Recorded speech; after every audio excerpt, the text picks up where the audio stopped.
अस्सलाम वालेकुम नाज़रीन, मां आहियां शुएब अली उमरानी ऐं तव्हां ॾिसी रहिया आहियो BR टाइम न्यूज़। सभ खां पहिरियां शामिल कंदासीं हीअ रिपोर्ट।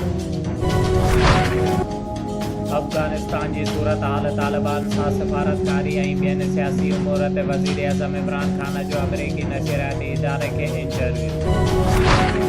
लाहौर में शहबाज शरीफ जी चौधरी बिरादरीअ सां मुलाक़ात। मुस्लिम लीग नून जे वफ़द जी काफ़ लीग जे वफ़द सां मुलाक़ात जा 3 दौर थिया। शहबाज शरीफ चौधरी शुजात ऐं परवेज़ इलाहीअ सां अलॻि अलॻि मुलाक़ात बि कई।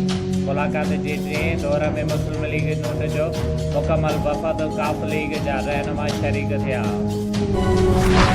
वज़ीर आला पंजाब उस्मान बुज़दार चयो आहे त अपोज़िशन शौक़ु पूरो करे वठे, पहिरियां जीअं हिन भेरे बि हज़ियत खे ॾिसणो पवंदो। अदम एतमाद जी फूकड़े मां आईंदा चंद ॾींहंनि में हवा निकिरी वेंदी। अदम एतमाद जो शोशो सिर्फ़ु चांहि जे प्यालीअ में तूफ़ान आहे। कराचीअ खां मुल्तान वेंदड़ शादीअ जी बारात वारी वैन जो नवाबशाह भरिसां 0 पॉइंट ते मुसाफ़िर कोच सां टकर, जंहिंजे नतीजे में वैन में सवार 11 ॼणा सख़्त ज़ख़्मी थी पिया, जिन में मर्द औरतुनि ॿारड़ा शामिल।